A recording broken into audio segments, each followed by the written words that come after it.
I grew up in Dallas, Texas. I had two older siblings, so I was the baby of the family. I had a great family life. Grew up in church, and my dad was a pastor. I had friends, and I felt, pretty confident in those relationships. But life had its struggles.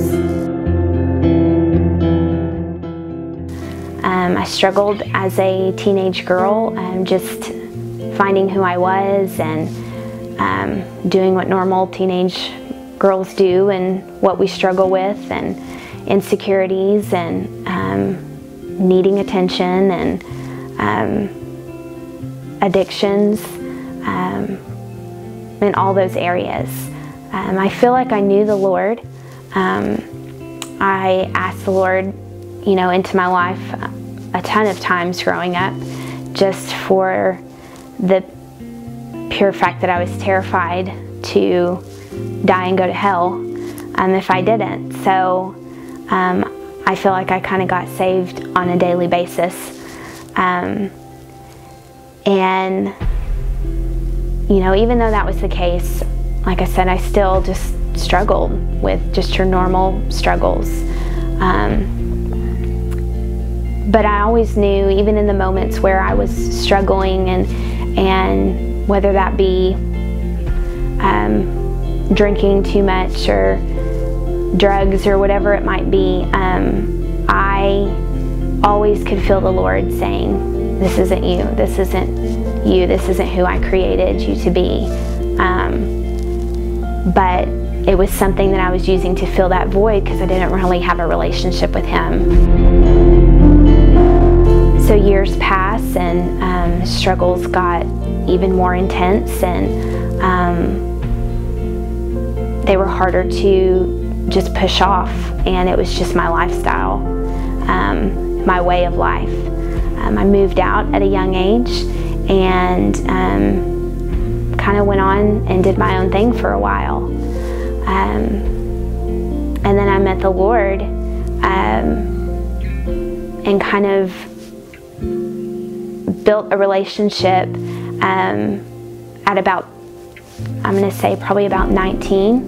And when He brought my husband back into my life, and I always say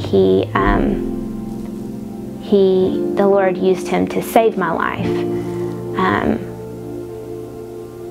because I was, going on a whole nother crazy path.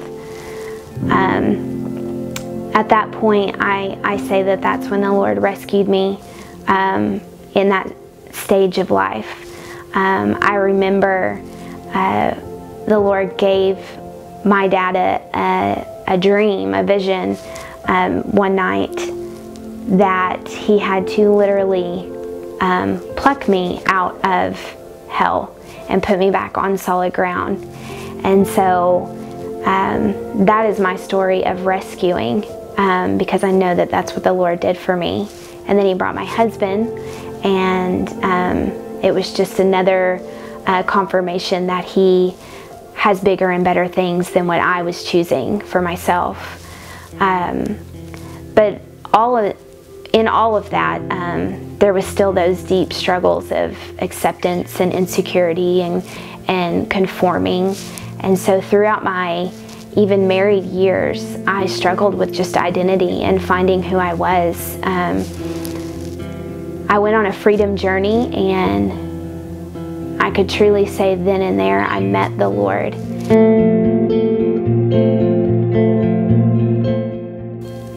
So in that journey, the Lord really exposed the roots and the bondage that I was walking in. He revealed just sexual addiction and abuse and lies that I was believing, and word curses that I feel like I had allowed to be spoken over me. I was allowed to, or able to, give those all over to the Lord and rededicate my life to Him, and build that relationship with Him, to learn who I truly was in Him. Years pass, And I'm continuing to build that relationship. He's continuing to reveal things to me. But even in that, I was still so ashamed of my past and things that I have done and or that had been done to me, and I just didn't want people to know. And it wasn't until a women's conference that I'm standing in a line, and they had a representation of a door, and basically it was built around, are you ready to walk through the door of what the Lord has for you? So I chose that day to say yes to Jesus and walk through this door. And in the midst of standing in that line, the Lord totally speaks to me through visions. And so I'm standing there, and I just see a huge body of water and me standing at the foot of basically of the ocean. And as I'm stepping further in this line, I'm going further and further into the water. And the song Oceans is playing. And so it's, you know, you called me out beyond the waters. And so I'm walking into the water, and I get to the door, and the lady that is standing at the door asks me, are you ready to walk in and receive what the Lord has for you? And I remember I just put my head down, I closed my eyes, and I said yes. And I walked through that door, and immediately I just saw myself being immersed in water. And I opened my eyes, and all I saw was people basically just chained to the bottom of the floor of the water. And I would swim down, and I would unlock those chains. And right then, the Lord just revealed that my scars and my story will be used to rescue his daughters and his sons, and just putting that story out there and not being ashamed of it. It will be used to rescue, because he rescued me. We had no idea what Alabama was going to look like. We had no idea what that journey was going to entail. We just knew that he said to go. So we opened up our home, and we sold everything that we had. We had friends and family that were so giving during that time that would even come by and not even buy the things that we had, but just bless our family with finances because they knew we were going on an adventure. So we left Weatherford, Texas, which was one of the hardest things that we've ever had to do, and leave behind family and leave behind friends, and go into the unknown. And that was a very scary place to be. I like to call that season of our life a ripping and tearing. It was painful, but it was a beautiful mess. And it was such an adventure that I would never want to undo or get rid of, because we learned so much during that season. So through that season, we get to Alabama, and the Lord, you know, we're here, and he sends everybody off to school, and my husband off to do some work, and I'm in a house with no transportation, just there. And this was where the place that the Lord and I just truly met and built our relationship from the ground up.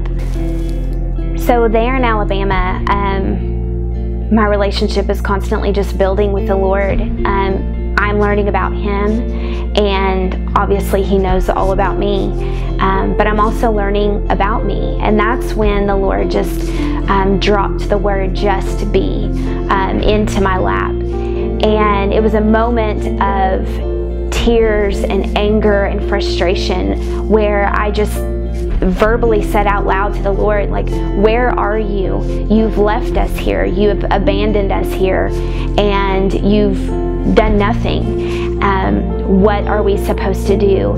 And the Lord said, I just told you to go. You added do, and I want you to just be. And in that, he just unpacked what just be meant. I needed to learn how it wasn't in the doing that made Cortney, Cortney. That it was in learning to just be confident and okay with who I was. He had showed me that throughout my years of friendship and relationships that I conformed to whoever it was that I was with. I had great relationships. I had great friendships growing up, but I was never able to just be truly me because I didn't even know who that was. I was so into wanting to be liked and needed and wanted that I wanted to be just like that person. I liked what they liked. I wanted to do what they wanted to do. And when they would leave my life, I would shift into the next person that came in. So through just being, the Lord showed me that it is to live and to breathe and to see and to just be okay with who you are. He also showed me the antonyms for being, and that is to stop and to leave and to not do what the Lord is asking you to do. And so through that time, I began to have such a close and great relationship with the Lord to where I truly was able to call him my best friend in that season of life. He was the one that I went to first before even my husband. I knew that he was my everything, my provision and my security. He was my healer and my restorer. He was everything that I needed, and he was the one that was going to fill in those empty places that I tried to fill with everything else throughout my life. Through this past season of fasting, he brought back to my remembrance of just be and rescuing and what that all looks like, and just all about sharing the story. And that is my passion, is to just hear the stories of people and hear the testimonies of people, and to allow people to have a platform and a place to be transparent and be open, no matter how ugly it might look or how shameful they might feel. It is so important to know that your story is going to encourage somebody along the way to push forward and press on, and to not stay stuck in who they think they are supposed to be, but they push past that and they walk in who they know that they are supposed to be. And so this whole journey of bringing out Just Be is to encourage people to share the story, to let people in and know that life isn't just perfect and that we have it all together, that we mess up and we make mistakes, but we serve a great loving God who restores and uses those scars to rescue each one of us in our own special ways. My name is Courtney, and this is my Just Be story.